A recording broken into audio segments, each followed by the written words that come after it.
¿Cuánto tiempo al año vienes aquí a Cantabria? Bueno, teóricamente la mitad del año. Teóricamente. Y luego según te parezca. Luego según te parezca o según sea posible, porque por ejemplo este año pues hemos tenido unas circunstancias raras, como sabéis. Vamos para allá, Pero, cuéntanos. Y todo esto pues son árboles que hemos ido plantando, ahora por ejemplo ya están poniéndose frondosos. Qué guapo. Me encanta tu casita. Sí, es una maravilla. Preciosa. Así es, Y así aquí es leñera, ¿ves? Y leñera, y para. están los perros. Están los perros. Que antes siempre estaban en el portal, pero bueno, se hacía un poco pesado. Genial que los tengas aquí, vamos. Sí. El río suena, ¿no? Sí, vamos para allá. Esta es la única narración que hemos hecho en la casa. Pues me gusta esa relación. Sí. ¿Cómo me gusta lo que habéis hecho? Muchos los pusimos pensando en el color, ¿sabes? En el color de tanto del otoño como de la primavera. Oye, qué gracioso porque tú eres pintor.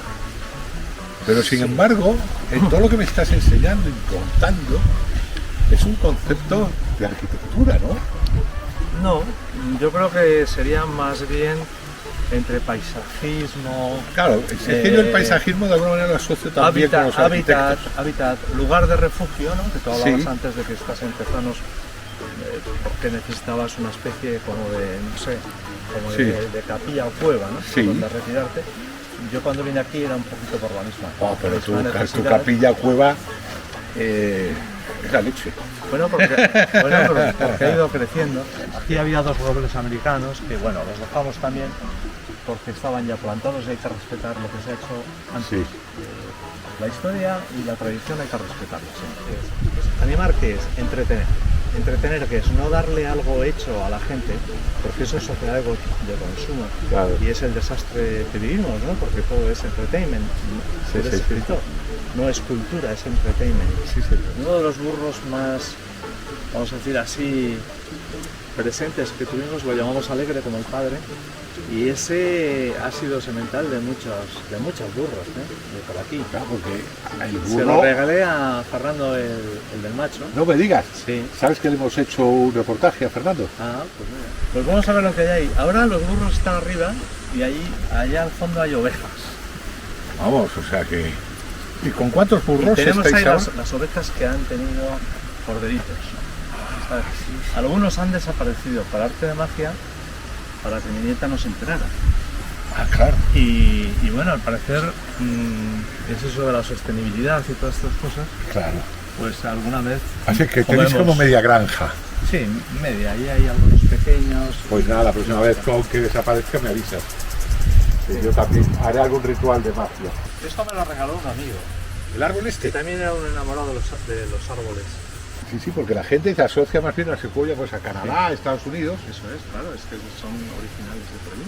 Y aquí tenemos en Cabezón un... Bueno, originales de por allí no lo sé. Porque, Eso te va a o de decir. por allí o de Oriente, quizás de la China o de No Siberia, lo sé, porque o- como estos son árboles muy antiguos, Como ves, está muy podado, porque me parece que se han pasado un poco, porque normalmente todo esto es como una falda Sí, sí, de es verdad. paraguas y a mí me encanta. Además nacen sí es cierto, sí. bastantes, no nacen boletos edulis, pero sí boletos bayos. Sí, Boletos sí, bayo he y visto de alguna- esos que dices tú. sí. Pero bueno, es por Ay, sí. sanear, ¿no? Y por, no Claro. sé. Sobre todo los burros, es que eso lo merecen mucho, porque los burros, aparte de insultarles, porque cuando insultamos a las personas le llamamos burros, Sí. y los burros son unos animales preciosos, dóciles, cariñosos, inteligentes, pues siempre les hemos utilizado como instrumento de carga, ¿no? Sobre todo Sí. en las zonas de montaña donde Cierto, no podían acceder cierto, los carros, Sí, sí. vamos a decir las Sí, sí. caballerías grandes y tal, pues el burro ha sido castigado porque tiene esa habilidad de pata pequeña de subir bien por las cuestas, Cierto, por cierto. son toda la zona esta, por la dispersión. Claro, la parte de arriba, es cierto Sí. que se utilizaban los burros para Y eso. bueno, nosotros lo empezamos a a tratar como se merecían, ¿no? Es decir, pues ahora vais a vivir bien. Vas a ser Vas un a burro vivir bien. burgués. Eso es, vas a ser como un pet. Un burro pez. Pet, como un... ¿cómo lo llamáis? Mascota, como una mascota. Así. Tenerlos para que viváis bien, ¿no? Un burro mascota. Y claro, a tu nieta le habrás leído Platero y yo. Sí, claro. Que es lo ideal para una nieta pequeña con el burro. No, y de pequeñina no sabes cómo le gustaba subirse a los burros. ¿Y esto? Por eso, y ahí le lees Platero y yo, y entonces queda genial. Sí. Oye, ¿y esto qué es? ¿Una muestra del Paleolítico? No, esto es Un un árbol. tronco de roble que cayó allá, que tiene todo un cacho de monte. Ay, lo trajo hasta aquí. Y lo trajimos hasta aquí. Qué bonito. Esto es una haya maravillosa hasta la plantería. Aquí crecen mucho porque hay bastante agua. Esos robles ya estaban. Los robles. Sí, esos lo primero que hice cuando vine aquí, aunque no era mía Esta parte todavía. esta parte, me subí y los limpié de hiedra y eso estaban pudriendo. Ya sabes que la Sí. enredadera los mata, ¿no? Los seca. Y mira qué guapos están, ¿eh? Bueno, está precioso todo esto. Y además veo que también está bien cortado. Supongo que ahora ya no con daño, ¿no? No, con el tractor. Ahora con el tractor que hemos visto allá. Y la música del río a mí me vuelve loco. Hombre. Sí. Claro, qué diferente a Nueva York. Qué buen complemento. Claro, es el otro lado, ¿no? Claro. El yin y el yang. Toma taoísmo.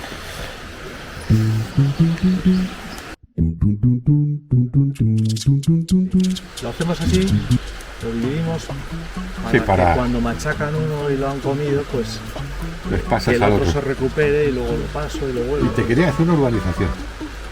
No estaba ya probado, estaba probado. ¿Estaba Sí, probado? sí, había un contratista vasco ya y todo. Wow. Y claro, me tocó entrar ahí en una sin salida de estas a competir y...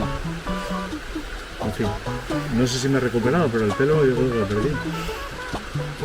No lo habéis visto por ahí, ¿no? No, lo has perdido por hace tiempo, bien perdido. ¿Eh? Hay que preservar el aspecto de la naturaleza. Bueno, porque estamos en crisis. Vaya. Pero si no, es que se despopula todo, ¿sabes? Porque ¿dónde nos queda un bosque? El protocolo bien. Si es para bien, yo lo hago. Claro. Pero otra cosa es decir, pues quizás aquí no tenga demasiado sentido, porque es que yo no salgo de aquí.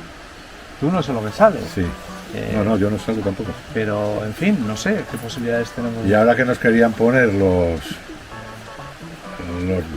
molinos de viento esos, Ya, pues es la misma historia. Toca segunda vivienda, las preferentes, los préstamos de los bancos, las hipotecas, no sé qué. Yo he oído aquí a gente cuando estábamos haciendo aquella casita que todas sus conversaciones mientras trabajaban era lo que tienes que hacer es comprarte un piso ahí en Sarón, no sé cuántos, y no sé qué y tal. Claro, pero ¿cómo lo hago? Pues pides un préstamo al banco, no sé cuánto, no sé qué menos tal.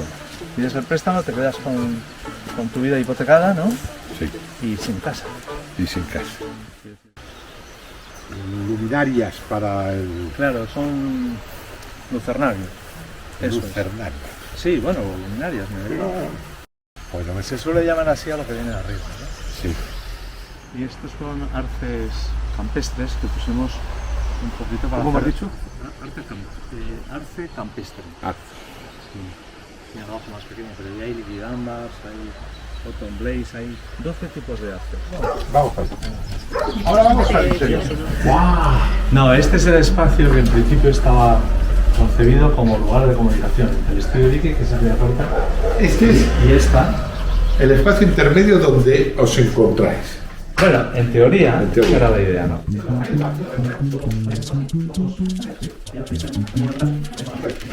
Tienen que ir así. Se puede desmontar, pero luego es mucho más curre. Estos estarán en mayo, expuestos en Nueva York, una galería así muy grande, muy prestigiosa, que tiene galería en Nueva York y en París, se llama Delon. Y nada, es lo que estaba haciendo. Esto es lo que has estado haciendo aquí. Sí, sí. Y esto también forma parte de tu... Dibujos, papeles que hago, algunos están acabados, otros no. A partir de pruebas que hago de color.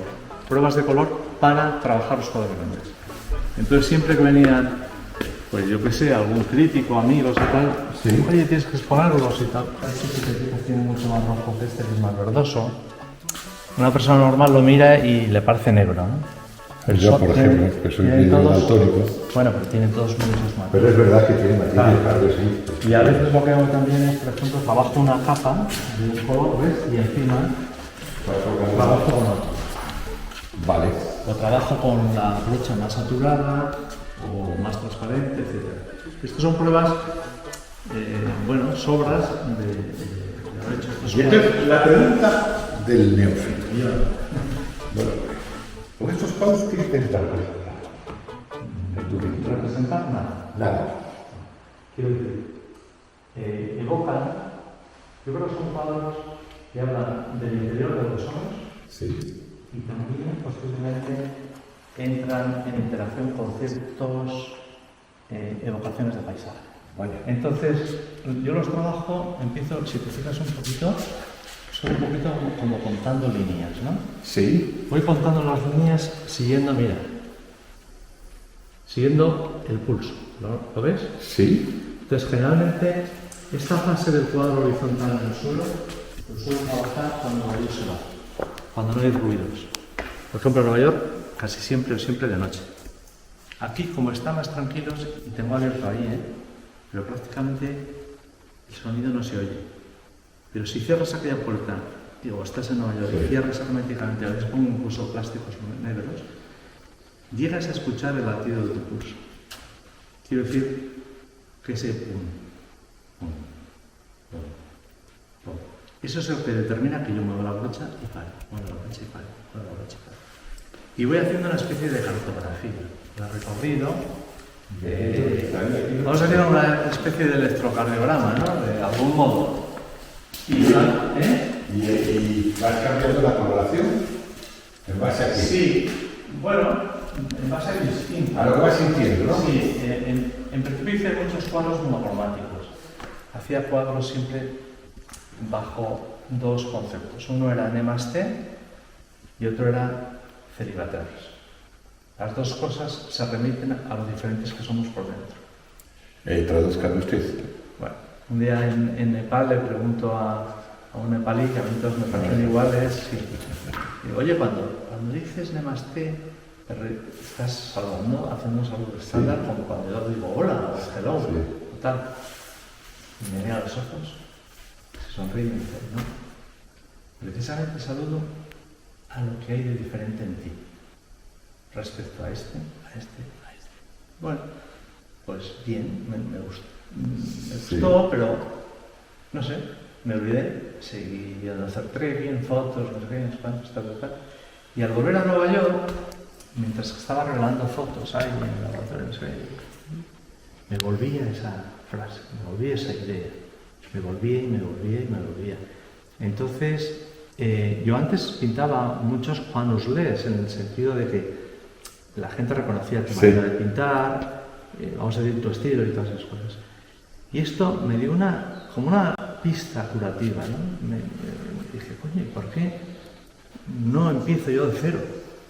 Y voy a intentar hacer que cada cuadro tenga su alma, su espíritu, su tempo, su sintaxis, que sea completamente diferente al anterior.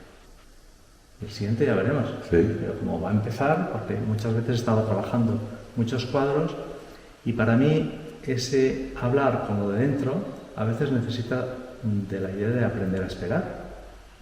Porque tú, en muchas de las cosas que me has dicho hoy, no es que necesariamente yo las haya entendido todas. Claro. Me han servido para responderte, porque esto tiene un tiempo limitado, ¿no?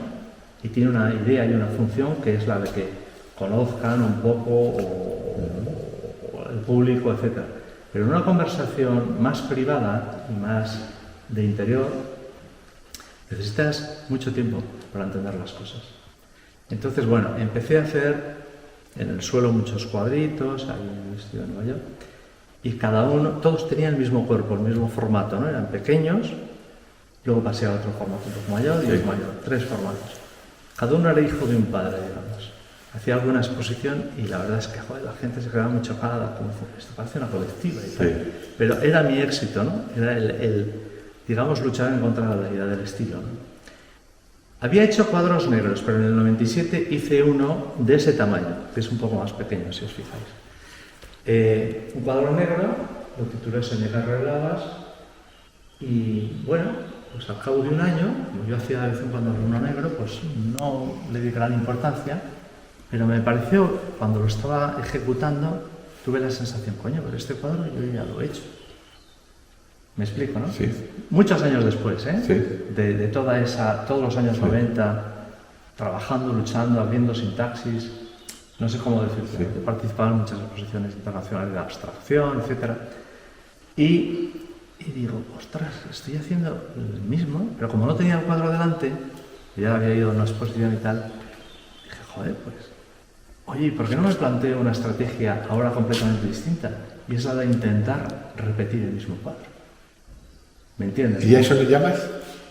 El título genérico general es Soñé que revelabas.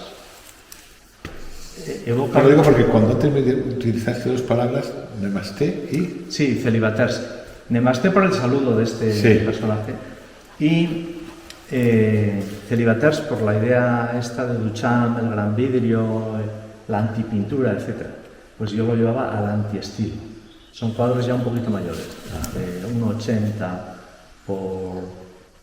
No, 1,98, prácticamente 2 metros, como tú. Un poquito, por 112. Medianos, más o menos.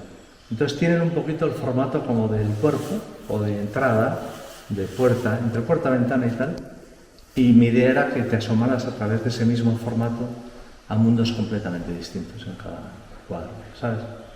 Unos eran más iconográficos, tenían más, no sé, se acercaban más a la idea de representación, pero siempre en el borde. A mí me gusta siempre andar por bordes, Por bordes. hilos de navaja. No me gusta lo obvio porque eso ya lo hice cuando era pequeño y sobre todo en la academia, ¿no? En la escuela.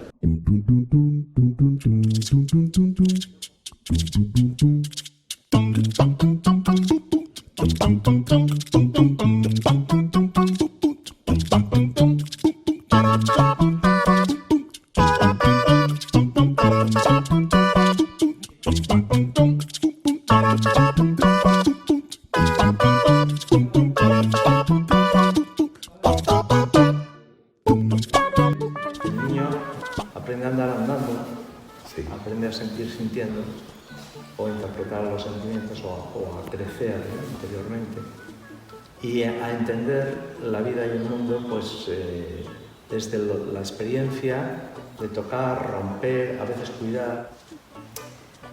Y entre las muchas preguntas, cuando eres pequeño, una de las que yo me hacía siempre era ¿cómo van esas barcas por esa especie de serpiente de plata, ¿no? De curva, siempre por el mismo lugar? Y entonces yo me imaginaba que las barcas, sobre todo la de los 10 hermanos, que era una barca todavía emblemática, que eran blancas y tal, venían al atardecer y tal, en unas excursiones que había y tal, subían el río Cubas, que la marea estaba alta, el río tenía mucha agua, y pasaban.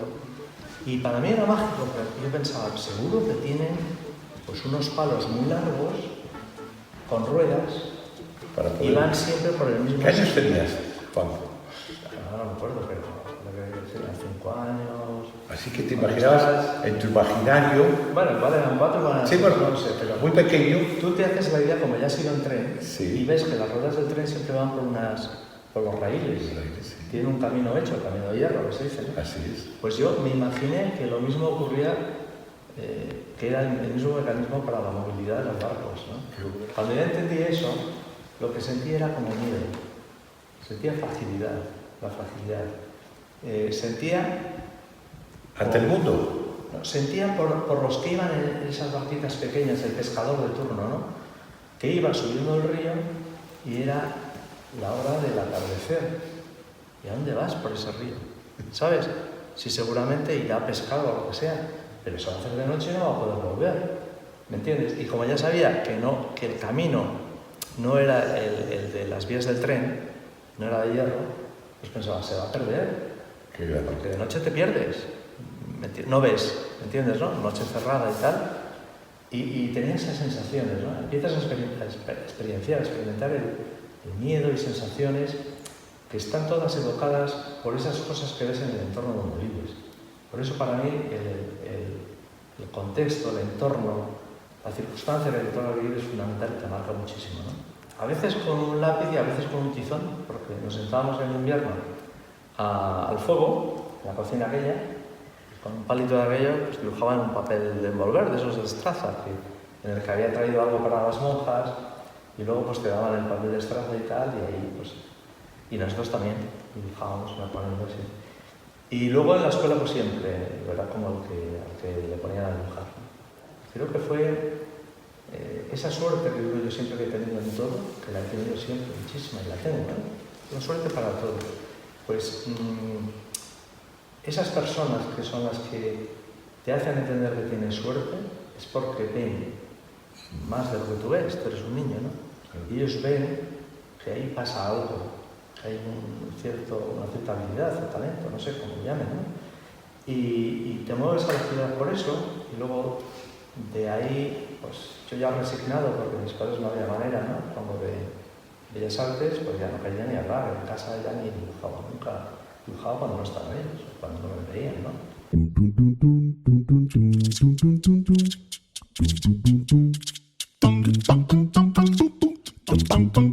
Unos padres pobres que quieren para un hijo, que sea algo más que ellos, que prospere, la seguridad de un sueldo fijo, etc. Claro, mi espíritu era un poco lo contrario, pero todavía, yo todavía ya llevaba el pelo un poco largo, pero todavía estaba en casa, ¿me entiendes, no? Entonces, en esa situación así de conflicto, este tío la resolvió por empeñón, porque creyó mucho en mí. Era un personaje muy curioso porque... ¿Sabes? Tú sí. que hablas, bueno, que tenías burros. Sí. ¿Sabes ese famoso dicho castellano? No sé. El burro no liga por bonito, sino por insistón. Por insistente. Pues eso es lo que pasó contigo. Sí, sí, sí. Pero sí es cierto que el ver el reflejo de tu deseo en la expresión de los demás es el mejor aplauso que puedes tener. Y me fui a trabajar en cuanto aprobé a Suiza, a fregar platos, a lo que sea. Una pequeña temporada. Claro, 3 meses.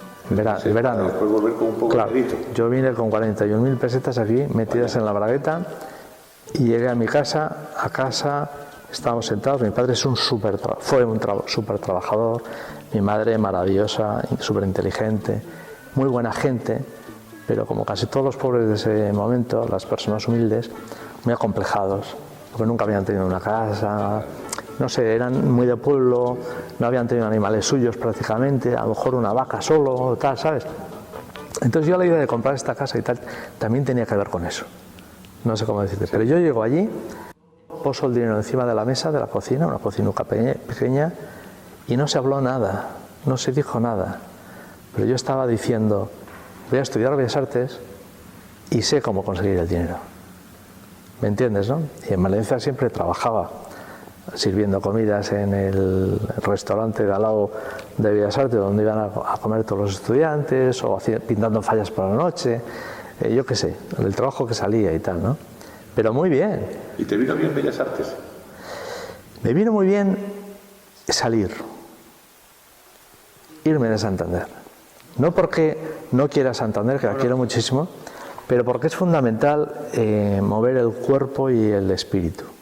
Es fundamental tener mundo, aprender, pero con la boca grande, ¿sabes? Respirar, no solo con la mascarilla y contenidos todos en nuestro pequeño finca, sino el encontrarte en situaciones nuevas y difíciles, friccionar. La fricción es fundamental. A mí me parece a los hijos, a los nietos, a los vecinos, hay que quererlos. Los seres humanos nos tenemos que querer. Sí. Tú a mí me estás queriendo y yo te estoy queriendo, porque si no, no estaríamos haciendo esto. Sí. Nos hemos querido más o menos bien y tal. Pues ya está. Eso llaman empatía. Empatía.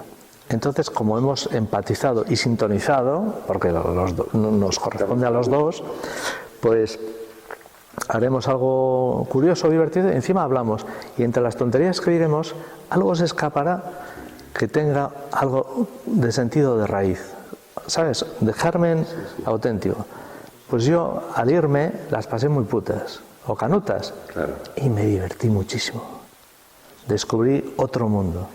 Pues a mí me abrió un universo mucho más sensorial que el del paraguas, el chubasquero, la gabardina, ¿sabes? Claro. Y bueno, no sé, otro paisaje, otro entorno. Yo las batallas las llevo a cabo aquí dentro de mi espacio del recogimiento. Pero porque había una estética. Bueno, también, sí. Medio que... Pero es muy diferente. A mí me caía fatal porque era un pedorro franquista y lambeculos de Franco y todas estas historias. Pero reconozco que escribía muy bien.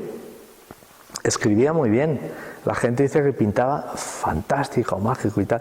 Pero a mí lo que más me gustaba de Dalí era lo bien que escribía.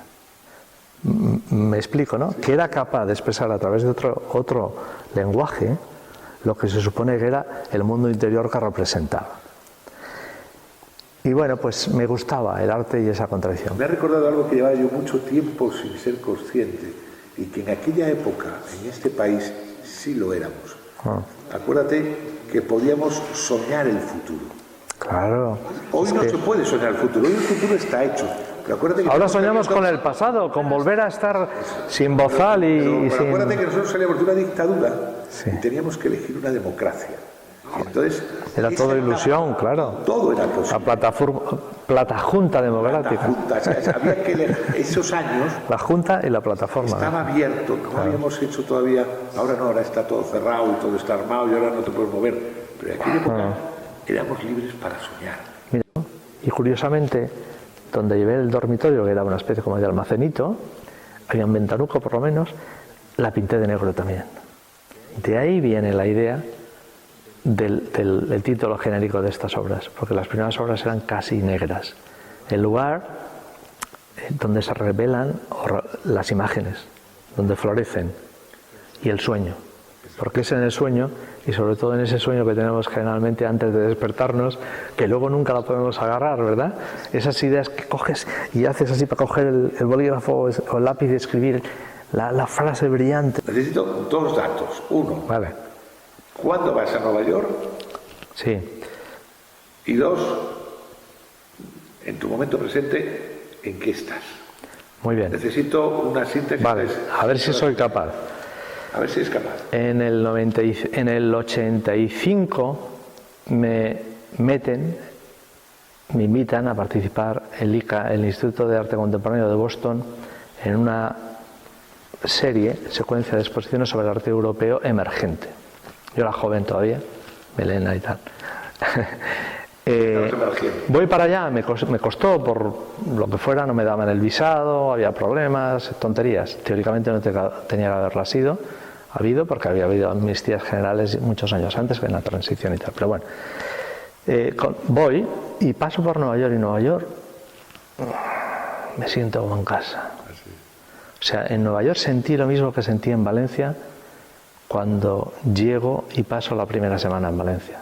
A pesar de estar solo todo un verano, solo ir a dibujar y a trabajar, y a dibujar y a trabajar y a dibujar y a trabajar, yo fui muy feliz. Pues en Nueva York sentí lo mismo y vine muy ilusionado. Y allí aprendí... ¿En qué parte de Nueva York estuviste? En el East Village. Pues ahí aprendí que existía una beca que se llama Fulbright, o de colaboración entre Estados Unidos y España, digamos. Lo primero que hice al llegar a Madrid es ponerme en el Ministerio de Exteriores en la cola para hacer la solicitud, para aplicar a la siguiente convocatoria de esta beca. Eso lo conocí. Fíjate tú cómo era todavía España en esa época. Todas las becas que daban de este tipo en arte se metían bajo manga a una galería. Entonces estoy en la cola y viene alguien que me ve y me dice: oye, pero tú no eres fulanito. Sí. Y dice: ¿qué coño haces aquí y tal? No, es que vengo de Nueva York y tal, y me entero que tal. Oye, pues si te estamos buscando y no hay manera.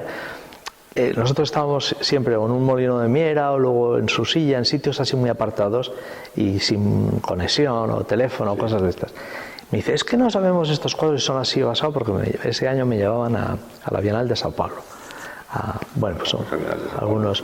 Bueno, pues y yo así me entero o contacto y me dice, ¿quieres ver lo que han presentado, por ejemplo, este artista y el otro que lo tuvieron el año pasado y tal? Pues sí, me lo enseña y era un folio y medio. Yo presenté un taco así, de documentación, eres del pueblo, tienes miedo y tienes que ganar, que demostrar qué tal. Aunque al parecer me conocían, porque si ibas a la Bienal de Sao Paulo y estaban buscándote era por algo, ¿no?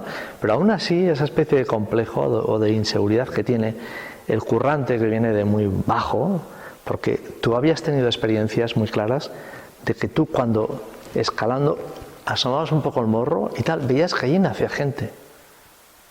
¿Sabes, no? A ti te costaba mucho subir la roca y allí había gente que nacía de forma natural. Entonces apliqué, me dieron la beca, me fui a Nueva York y sigo trabajando, que era un poco lo que yo deseaba siempre y lo que soñaba, y sigo soñando. Entonces ahora precisamente estas obras que estoy haciendo aquí son parte de esta serie de Soñecas Reveladas, de formato más grande que el habitual, Sí. porque ahora tengo varias de este mismo formato en una exposición retrospectiva grande que hay en Valencia, en unas salas enormes, se llama Centro de Arte Bombas Gens.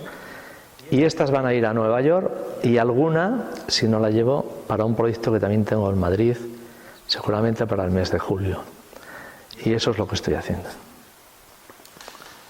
Parece que hemos llegado al presente. Un poco más de 2 minutos ha sido, ¿verdad? Sí, no, pero has llegado muy bien. O sea, no, hemos llegado al presente. Digo, parece mentira llegar al presente porque aún así nos duele llegar al presente. Experiencia, vivencias, deseos. Placer. ¿Ves lo bueno que tiene el oficio mío? Que es el de conocer gente. Y aquí se trata de rescatar, por una parte, la tradición, pero también no está reñido con la modernidad.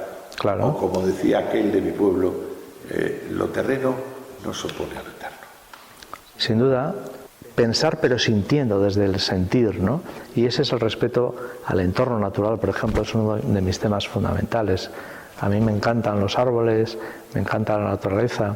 Y yo cuando veo que un vecino al que le he regalado un árbol lo ha plantado y lo cuida, o por lo menos no lo ha destruido, me hace sentir bien, ¿no? Qué bueno. El primer reportaje que tiene que ver con la mancomunidad fue a San Roque de Riomiera. Pero allí hicimos el reportaje en un momento determinado, nuestros amigos Toño y su hermano Gelín y Pedro, dijeron, bueno, vamos a Jorra. ¿A Jorra? Y eso dije yo, ¿y eso qué es lo que es? Dice, no, ahora nos sentamos, tomamos un vino, hablamos, que es lo más interesante. Ah, pues genial, vamos Así a por él. que, amigo mío, voy a por él. Vamos a Jorra. Seguimos con este viaje a ninguna parte. Gracias. Gracias a vosotros. Todos estos cuadros tienen el nombre de un río, todos. Como representación de lo que es la vida, de lo que es la energía, el tránsito. Pero así es un poco la vida, ¿no? Cuando van las cosas bien en un lado, pues no te preocupes que alguien se va a encargar de compensarlo. Siempre es esa compensación que tú decías antes del yin, el yang y estas cosas, ¿verdad?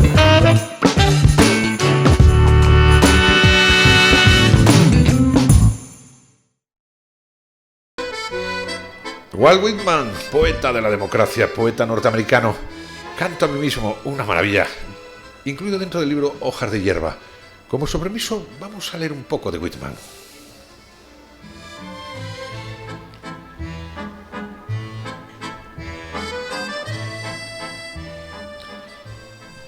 Me celebro y me canto a mí mismo. Y lo que yo diga ahora de mí, lo digo de ti. Porque lo que yo tengo, lo tienes tú. Y cada átomo de mi cuerpo es tuyo también. Vago e intento vagar a mi alma.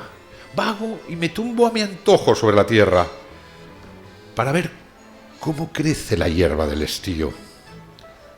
Mi lengua y cada molécula de mi sangre nacieron aquí, de esta tierra y de estos vientos. Me engendraron padres que nacieron aquí, de padres que engendraron otros padres que nacieron aquí, de padres hijos de esta tierra y de estos vientos también. Tengo 37 años, mi salud es perfecta y con mi aliento puro comienzo a cantar hoy.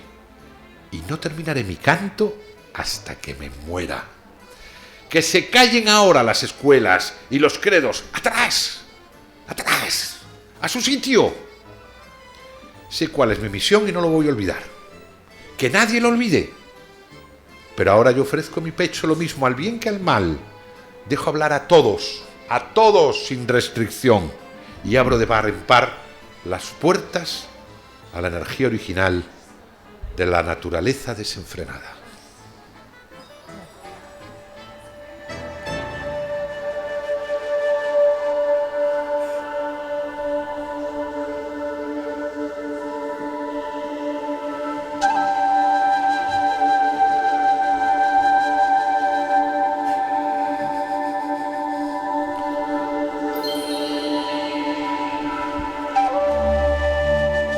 Whitman, qué gran poeta. Habla de lo que sentimos todos, pero qué no decir de aquel maravilloso prólogo de León Felipe, ese gran poeta español. En el Canto a mí mismo, en esa maravillosa editorial Losada, ese prólogo de 9 maravillosas páginas en el que León Felipe se hermana con Whitman. De aquellas palabras eran estos versos. Ahora, cuando el soldado se afianza bien el casco a la cabeza, cuando el arzobispo se endereza la mitra, cuando el retórico saca de nuevo el cartabón para medir su madrigal. Ahora, cuando el político y el sociólogo y el filósofo viran hacia la derecha porque parece que va a ganar el tirano, muchos pensarán que acuñar este poema en español es un mal negocio, una hazaña sin gloria, un gesto inoportuno y peligroso. No sé si será peligroso, pero ¿es inoportuno? ¿Es inoportuna esta canción?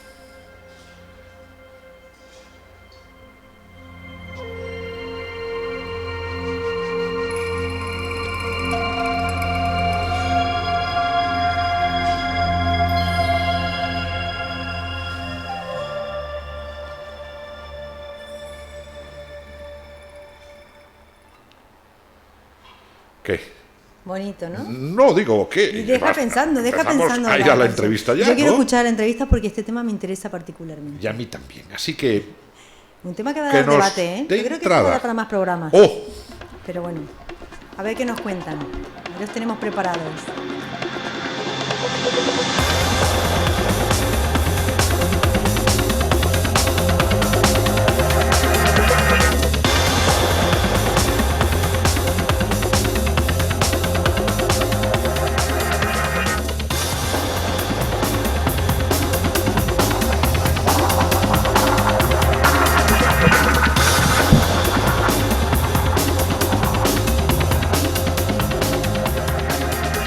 Pues vamos a oírles. Pues vamos a oírles. No perdamos más tiempo. Arturo Viloria.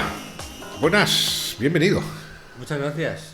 Buenas noches. Fernando García de Vinuesa. Bienvenido. Muchas gracias. El tema de hoy no es fácil. Tú tenías ganas, yo tenía ganas. Aquí hay mucha gente que tiene ganas porque no sé qué tendrá este programa que nos gusta ir a los programas a los temas que generan cierta alarma social. Así es, y aparte del desconocimiento que hay sobre esto, pues lo importante es saber de profesionales del tema, ¿no? Así es, y gente que se ocupa del asunto. Entonces, no sé si el símil taurino ahora está de moda o no, pero vamos a coger el toro por los cuernos. Y hemos invitado a Arturo Viloria y Fernando García de Vinuesa para que nos hablen del TDAH. ¿Qué es eso, Arturo? Bueno, es un trastorno, un supuesto trastorno, que a partir de 1900... Acércate al micrófono, por favor. Veo que por géstica no me entiendes. A partir de 1970 se tipificó como trastorno en el DSM, en el Manual de la Psiquiatría Americana. Y ¿En qué año me has dicho, perdona? En el 1980, perdón. En 1980 o sea, que estamos salió hablando de un DSM-3. trastorno de ayer, como quien dice. Bueno, es lo que antes se conocía como niños despistados, niños inquietos, y que a partir de 1980 se convierte en un trastorno psiquiátrico. ¿Y se llama TDAH? Sí, ¿Qué se llama significaría? trastorno de déficit de atención e hiperactividad o hiperactividad. Y es uno de los temas de moda. Sí, lamentablemente. ¿Por qué? Es lamentablemente porque, bueno, yo realmente he tenido contacto con esta situación a raíz de ver un incremento tremendo en la zona donde yo me muevo de niños que, bueno, les diagnostican TDAH, y lo peor para mí, desde mi punto de vista, es que se empiezan a ser medicados con metanfetamina, con psicofármacos. Fernando García de Vinuesa, psicólogo, autor de un libro. ¿Cómo se llama el libro? Volviendo a la normalidad. Volviendo a la normalidad, la invención del TDAH y del trastorno bipolar infantil. Tú eres psicólogo. Desde tu punto de vista, el TDAH, ¿cómo lo llamamos? TDAH. Bueno, Sí, el TDAH. el TDAH no existe. El TDAH existe como diagnóstico, pero el TDAH no es un diagnóstico que realmente explique nada del comportamiento de un niño. Es un diagnóstico que actualmente es el que más se aplica sobre la población infantil en ámbito de la salud mental, pero nosotros en nuestro libro defendemos que el diagnóstico carece de validez clínica y que convierte los problemas, las dificultades en una enfermedad, es decir, patologiza comportamientos. De hecho, nos estaba diciendo Arturo, perdona que te corte para darle ese dinamismo a esta conversación informal de café. Tú comentabas que en el año 80 lo colocan en el libro de los trastornos. Así es. ¿En qué se basan, Arturo? Pues mira, eso es muy subjetivo. Yo, para mi punto de vista, es que, bueno, pues les vino bien en aquel momento, un momento de agitación social, un momento de auge de un tipo de psiquiatría que prioriza los psicofármacos, prioriza también, pues, bueno, una visión del ser humano un poco biologicista, un poco antihumanista, ¿no? Porque yo, como humanista, pienso que el ser humano es un ser intencional, básicamente, ¿no? Y o sea, no estar de acuerdo. Bueno, tú eres autor, no lo hemos dicho antes, junto con otro grupo de personas, sí, de un documental que se ha llevado ya un premio, por cierto. Sí. ¿Dónde lo dieron el premio? Nos dieron un premio en el Festival de Cine y Salud Mental de Portugal, de Faro. Y el documental se llama ¿Estás atento? La otra cara del TDAH. Yo lo he visto porque está en internet. Sí. Hoy todo está en internet. Sí. En YouTube, repíteme el nombre. ¿Estás atento? La otra cara del TDAH. Y ahí hay padres. Ahí hay padres, hay psiquiatras, hay médicos, hay psicólogos, hay educadores sociales. Es un documental en el que pregunta a profesionales y personas de alguna manera afectados, como son padres. Exactamente. ¿Y a qué conclusión llegáis? Pues nosotros básicamente llegamos a la conclusión de que no es un problema personal de un niño o que tiene problemas, sino que básicamente es un problema social. Es decir, una amenaza.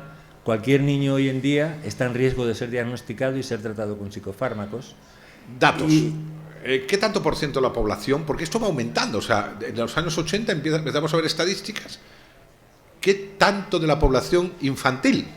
Mira, hay un dato que es sobrecogedor, que es que el 15% de la población infantil en Estados Unidos está diagnosticada. ¿El 15%? El 15%. Y son 6 millones de niños los que están medicados. Bueno, ¿y en España? En España, mira, yo estoy detrás de que nos digan ese dato, porque es que las autoridades de la Comunidad de Madrid, no sé si Fernando habrá conseguido ese dato. No, el dato ¿Fernando? Exacto, pues no lo conozco, pero se dice que en España la prevalencia es de entre un 5 y un 7% de la población infantil. En Estados Unidos un 10, 12 ya, y en España la postura dominante defiende 7. Entonces, tú como psicólogo, desde tu punto de vista, explícame. A ver, ¿cómo es eso? O sea, estamos viendo que hay toda una agrupación médica, psiquiátrica y supongo también psicólogos que de alguna manera justifican un diagnóstico y, lo que es más complicado, justifican un tratamiento, como decía Arturo, con anfetaminas, cosa que a mí ya me pone más nervioso todavía. Pero ¿en qué se basan y en qué te basas tú? O sea, ¿cómo es esto? Porque la gente... Tenemos una pequeña alarma social. Yo te digo concretamente que tengo familia también con el sistema y entonces... ¿Qué hacemos los que no somos profesionales? Tú por lo menos eres un profesional, cuéntame. Bueno, yo creo que efectivamente nace en 1980 y lo que sucedió es que hasta ese momento comportamientos como pues distraerse con facilidad, como no concentrarse en los deberes, como dejar las tareas sin acabar, eran comportamientos que, si bien hacían necesaria la atención del adulto, pero no eran comportamientos propios de un trastorno. En 1980 la Asociación Americana de Psiquiatría oficializa. oficializa... O sea, lo que eran niños, por ejemplo, como yo soy de una generación en la que no existía, pues lo más que eran niños complicados, niños traviesos es la palabra, ¿verdad? Era la palabra que utilizaban. Allí. Ahora no, ahora hay un 15% en el caso de Estados Unidos, Sí. en el que se dice, no, usted no es un travieso, usted tiene un trastorno De la conducta. de la conducta importante, y que viene incluso a justificar como una cuestión neurológica, ¿no? Exacto. En ese naturalismo del que nos hablaba Arturo. Claro, se ha cogido en los criterios diagnósticos, esto hay que situarlo en el Manual Diagnóstico y Estadístico de los Trastornos Mentales, que es donde surge. Entonces, ese conjunto de comportamientos que hablábamos antes, de no hacer deberes, de despistarse, etcétera, realmente se ha aceptado por la comunidad médica, psicológica, psiquiátrica, que eso sea equivalente a una enfermedad. Es decir, se ha desdibujado la línea divisoria entre los problemas, las dificultades y claro, y si es una enfermedad, los profesionales... Hay que diagnosticar y hay que medicar. Hay que medicar. Con lo cual aquí según hay eso, ¿no? Aceptando por buenos argumentos, si es una enfermedad, así es. diagnostiquemos y mediquemos. ¿Es así? Efectivamente. Sí, y luego hay personas como tú que dices, ni enfermedad, ni trastorno, ni medicación. Eso no va. Sí, si no es un trastorno, entonces tampoco no podemos hablar de medicación, tendríamos que poner otra palabra, ¿no? Nosotros la palabra no... ¿Cuál sería? La palabra es un dopaje, es el dopaje infantil. Y claro, pero tengo que decir un pequeño inciso. Habrá gente que nos escuche y dirá, pero bueno, yo convivo con un niño con TDAH, pero ¿cómo puedes decir que...? Bueno, hay que explicar que hay muchos niños diagnosticados de TDAH que pueden tener verdaderos problemas, pero lo que nosotros defendemos es que su diagnóstico no explica sus problemas y, es más, enmascara sus verdaderos problemas. De acuerdo. ¿Vale? Ese es el... Yo estuve, perdón, Carlos. Sí. No, es que quería preguntarte, porque están hablando todo el tema infantil, y esto en una persona adolescente, en una persona mayor, ¿podría darse que te diagnostiquen este trastorno? Sí, por supuesto, ahora ya O ya sería un carácter rebelde y ya es otra cosa. No, último... porque hay gente que tiene una hiperactividad. Pues ya veo yo a todos los de la Cale Borroca del País Vasco, que nos están viendo varias televisiones de allí, cuidado que os meten el TDAH.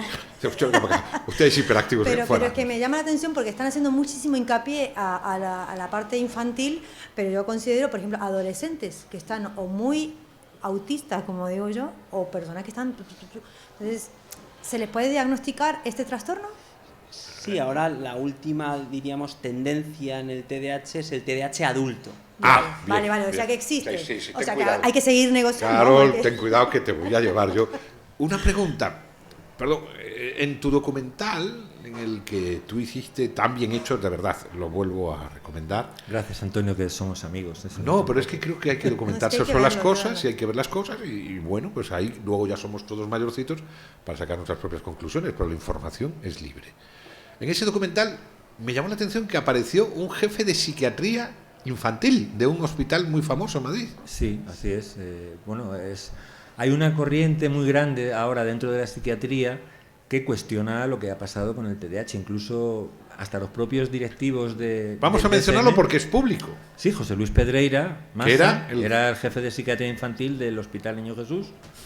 Casi Pues nada al aparato, él- que estamos él- hablando de... Él hizo un estudio con los niños que había diagnosticados en el hospital y llegó a la conclusión de que el 60% de esos niños, o el 70%, no tenían TDAH. Entonces eran casos de niños pues adoptados, por ejemplo, que tienen una serie de problemas para adaptarse, niños que han tenido algún trauma infantil, niños que han tenido... O sea, hay muchas patologías o muchos problemas distintos, pero que acaban todos diagnosticados de TDAH. Te lo agradezco esta información porque, claro, no estamos hablando de gente que no sabe lo que dice. O sea, nosotros estamos haciendo eco de algo que nos ha llamado mucho la atención.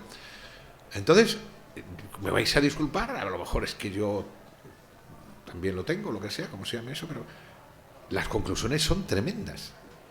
Porque si hablábamos de 6 millones de niños en Estados Unidos, y quien sigue la referencia de Estados Unidos, pues claro, me hablabas de un libro que es el Vademecum de la psiquiatría, que es lo que se dice, que todo el mundo va detrás porque son los que saben. Entonces, en un momento determinado, hablamos de millones y millones de personas diagnosticadas que se les está dando un tratamiento de opiáceos. No, de metanfetamina. Metanfetamina, perdón. Anfetamina, metanfetamina también en Estados Unidos, en España no, pero estimulantes de tipo anfetamínico sobre todo. Estimulantes de tipo anfetamínico. Y claro, ¿quién se beneficia de esto? Porque en mi pueblo dicen a quién le beneficia para ver por qué se tiró la piedra. Porque se hace, claro. ¿A quién beneficia esto? Bueno, pues ¿Quién le pone el cascabel al gato?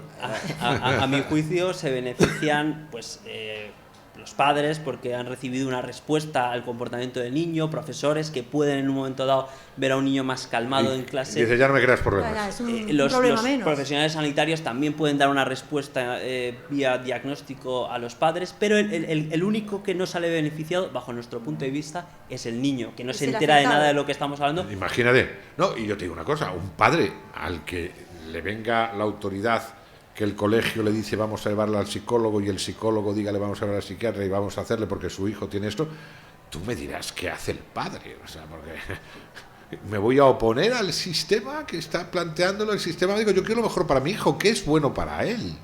O sea, imagínate el lío que se está armando ahora, ¿no? Y por supuesto, digo una cosa, hay un beneficiado clarísimo. Exista o no exista, los laboratorios y ¿no? las farmacéuticas me parece Lo más. que están llevándose la gansa, y perdón con una expresión tan vulgar. Ya, pero está, Pero más, si está hay más que mi- claro. Y yo sobre tengo muy esto- claro, yo no digo que ellos sean los que estén produciendo Claro. que exista o no exista, no entro ahí. Yo digo que si alguien se está beneficiando son las farmacéuticas y los laboratorios. Desde luego. Así de fácil. Y entonces, ¿cómo Otra puede cosa es que a lo recurrir mejor un- legítimamente o no, pero ellos son los que se benefician. Pero ¿qué hace un padre, por ejemplo, escuchando esta entrevista, diciendo, bueno, Eso. mi hijo tiene DH, no quiero darle la medicación? A ver. ¿O cómo recurro? ¿Qué hago? Yo sé que nos están escuchando en el País Vasco. Bueno. Lo he mencionado. O en Castilla y León, que también nos escuchan. O en Castilla-La Mancha. Y hay una persona que me está escuchando, está viendo el programa y dice, ¿y qué hago yo ahora? Bueno, hay un problema muy grave que también desde aquí nos gustaría recalcar, es que muchos padres que después de haber investigado un poco este diagnóstico llegan a la conclusión de que el diagnóstico no es demasiado creíble, no aceptan el diagnóstico y el tratamiento, pero en los colegios se les pone un poco entre en la espada y la pared. Es decir, ¿qué pasa? Que tú no quieres ayudar a tu hijo, no le quieres dar el medicamento. Claro. Este tema es complejo. Sucede y está sucediendo muchísimo que de alguna forma se coacciona Pues a los mira, padres. nosotros queríamos traer el tema aquí. No es un tema fácil, complicado. es un tema complejo. El que nos escuche sabe que tiene que profundizar más en el tema. Yo sí agradeceros a los dos, o sea, porque sé que os habéis ocupado del asunto, sé que os estáis ocupando del asunto y por supuesto el venir aquí a comentárnoslo es para agradecerlo. Yo estoy preocupado. Claro que sí, claro Es que sí. un Imagínate tema padres que- que tienen este problema, es como es la solución y no la solución del problema. Necesitamos Yo una creo que respuesta. necesitamos más información y más. Pero bueno, ahí está. Ahí está. ¿Algún comentario con el que querés? Porque se me acaba de ocurrir ahora que conozco las declaraciones de un psiquiatra muy famoso que fue el jefe de psiquiatría en Nueva York, el señor Rojas Marcos, psiquiatra sevillano que muchos conocemos, que decía, yo tenía TDAH. Sí, él es una figura muy conocida en España que se autodefine como TDAH. Entonces, ¿qué pasa aquí? ¿Existe o no existe? Conclusión. Acabamos, cerramos. Intento no ir a una respuesta simple. ¿Tu opinión cuál es? Mi Fernando? opinión es que este diagnóstico es más perjudicial que beneficioso y que toda la población debería intentar profundizar e informarse sobre este diagnóstico. Pero nos dirían que para eso están los especialistas. Sí, pero yo les animaría a que Formen parte activa también de la porque educación. no es un tema tan complejo de comprender. Vale. De acuerdo. Esa es la opinión de Fernando García Vinuesa. Arturo? Muchas gracias, Fernando. Muy amable. Arturo. Arturo Viloria. Yo, francamente, yo si a mi hijo le diagnosticaran TDAH no le daría lo que le están dando a estos niños. Yo no lo haría. No lo harías. No. Bien, y Perfecto. tengo preguntas, porque claro, en este programa viene mucha gente. Y bueno, vamos a ver aquí. ¿Cuántas personas superdotadas, aburridas en clase, podrían estar indicadas, medicados con el TDAH, Fernando?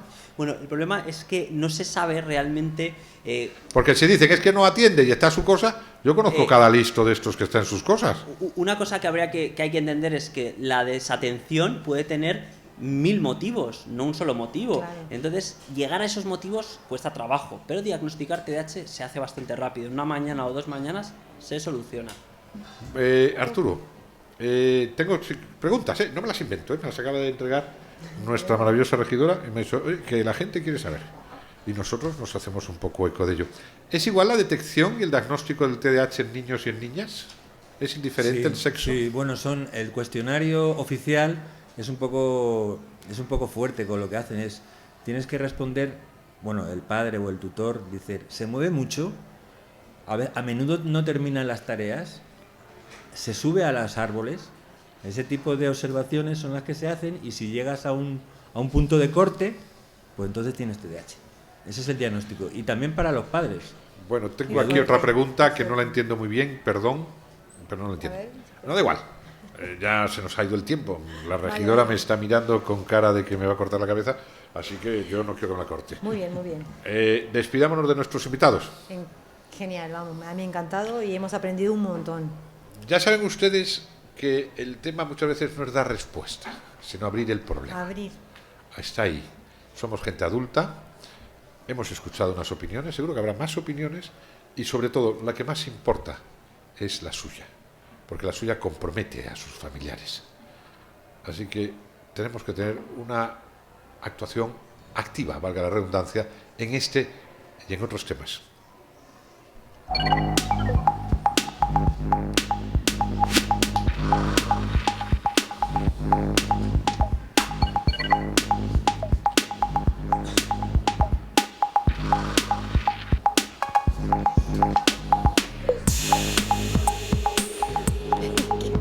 Qué bueno que son. Y bueno, seguimos con el programa. Sabemos que el tema da para más, sabemos que es un tema súper apasionante, todo lo que tiene que ver con los niños, y además es un tema preocupante. ¿Qué te ha parecido, Carolina? Me ha encantado, la verdad que aclara dudas, pero también nos deja así una inquietud de que sabemos que tenemos que investigar. Tenemos que, hoy por hoy, aparte como está el tema de internet y todos los medios que tenemos posibilidad de aprender. Sí, no, y hay especialistas. Hay especialistas y hay que moverse. Yo recomiendo que estudiemos, investiguemos desde nuestra ignorancia. El tema es serio. Y claro. El tema es muy serio y evidentemente, ojalá, por lo menos ya no hay impunidad en el asunto. Sea lo que sea, ya cada vez la gente es más consciente está trabajando, y está trabajando y opina, y eso es lo que nosotros queremos. Eso es importante.